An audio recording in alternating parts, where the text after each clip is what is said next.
Hello, what I'm going to show you today is how to make your pizza dough, and really what I wanted to show you most was how to knead dough.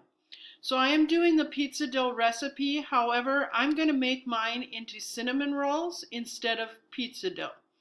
So what I have in my bowl already, and I'll just bring that up to the screen here, is 2.5 cups of flour, a teaspoon of sugar, a teaspoon of salt, and 2 tablespoons of oil.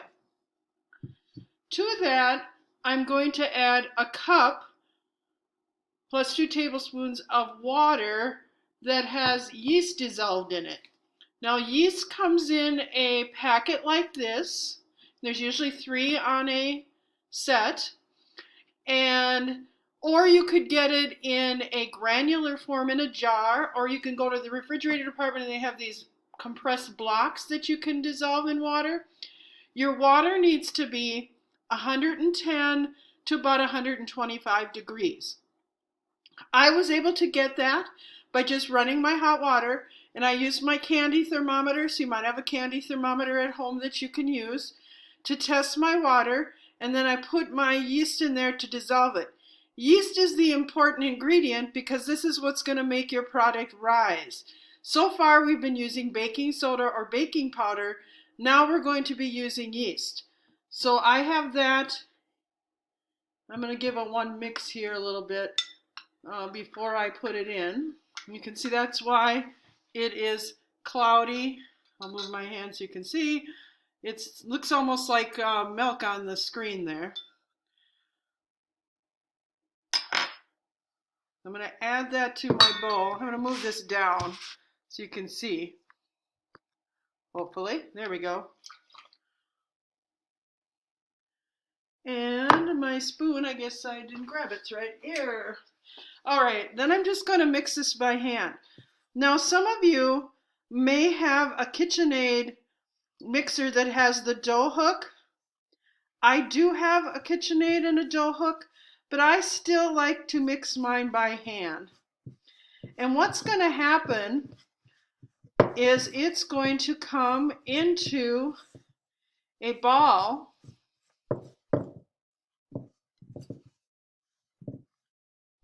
See how it's come into a ball in my bowl here? And then I'm going to be able to knead it.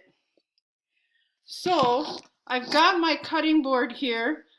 There's a wet towel. I'm going to put this down so you can see. There's a wet towel underneath my cutting board, so this doesn't move when I try to knead. I also need to put flour on my hands and on my board. And I can add flour as I need, but I don't want to add lots and lots of flour because that's going to make my dough drier. So when I put it on here, you can probably just see looking at it, it's pretty sticky. So I have to, I'm just a couple of times putting some flour. But the step for kneading is push, and some people will put 2 hands on top. I use both my hands, and it's kind of the palm side of your hand. Again, make sure you get enough flour, and you can add flour as it goes, as it sticks. So push, fold, turn. Push, fold, turn. I have to knead my dough about 5 to 8 minutes. Push, fold, turn. And there are some different ways you can tell if your dough has been kneaded enough. One of the popular things people do is they'll put their finger in it. You can see that dent is coming back out. That means I haven't kneaded it enough. If it stays in there, that's a good sign.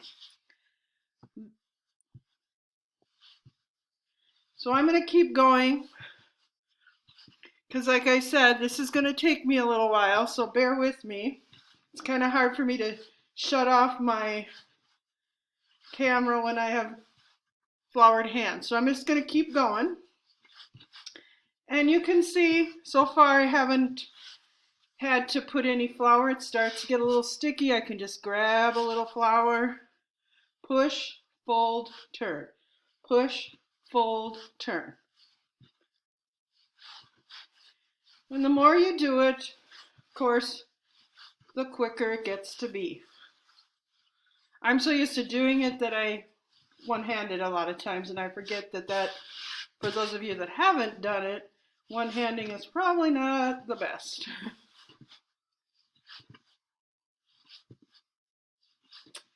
There are some videos in our Schoology that also show kneading that you can watch on Thursday of this week.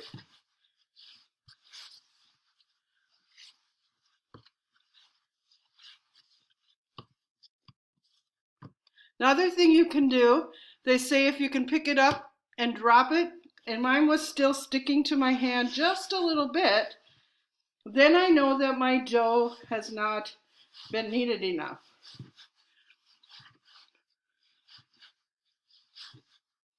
Also, they say if you stretch your dough and see bubbles, mine are just starting to form there, so I got a little bit to go.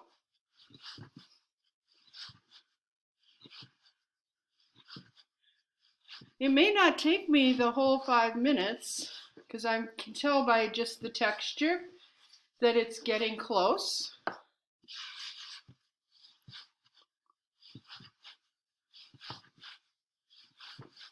Push, fold, turn.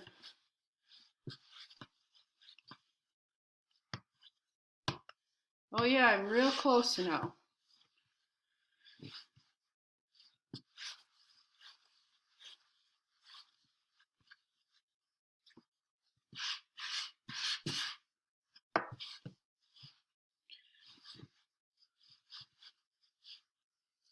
Sorry, my sleeve's coming down.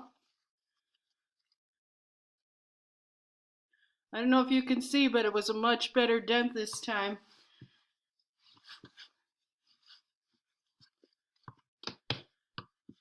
Okay, now if I was going to make my pizza dough, I could get out my rolling pin, but usually in class when I demonstrate this, I just take my hands, you have to spray your pan of course, and then I spread it out on my pizza pan. I am going to step away and grab my rolling pin. Got to grab that out of the drawer here. I'm using a rolling pin because I'm going to make these into cinnamon rolls. So, put a little bit of flour down again. Then I'm going to need to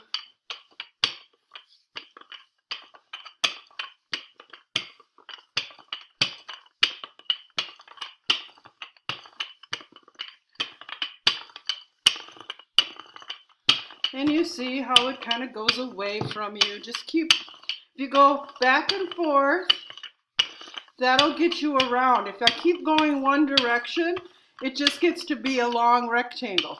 So I want to go both ways.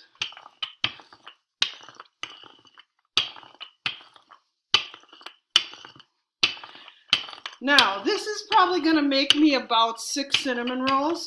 If I want to do a cake pan, I'm going to want to double this recipe because this recipe really is meant for pizza dough mostly. But you could make it into a little loaf of bread or Parker rolls, like a dinner roll. Like I said, I'm going to do mine into cinnamon rolls.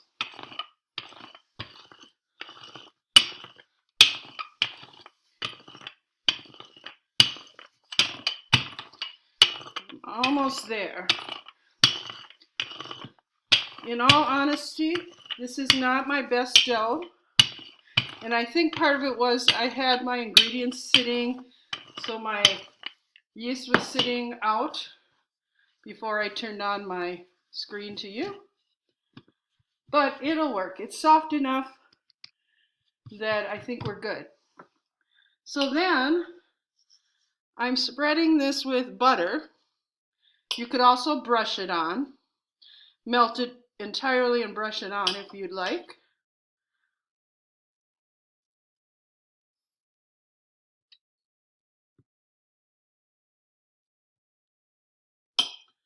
And it's about 3 to 4 tablespoons if you decide you're going to try cinnamon rolls. And then I made a mixture of cinnamon and sugar, which I didn't measure, so I would guess it's about a half cup and maybe a tablespoon of cinnamon. And I don't know about you, but I like lots of cinnamon and sugar to make it a good cinnamon roll. And then I'm going to roll it, pinching it under as I roll it.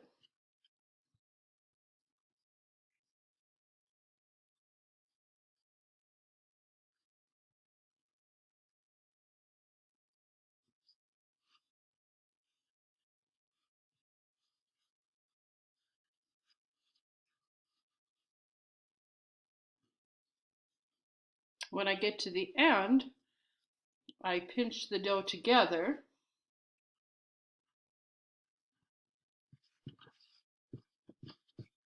And then I am going to use, at least I thought I did, yeah, dental floss to cut my, I'm going to move my rolling pin out of the way here.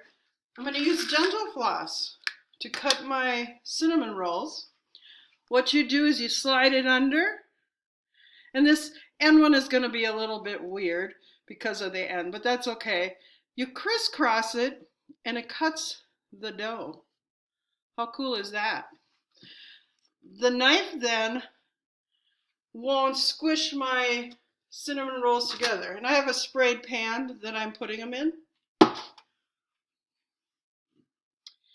Now I probably want to go through and maybe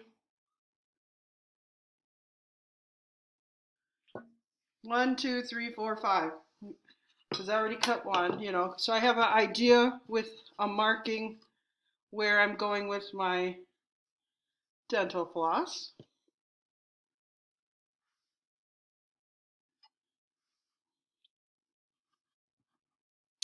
Now, I'm going to leave these out so they rise.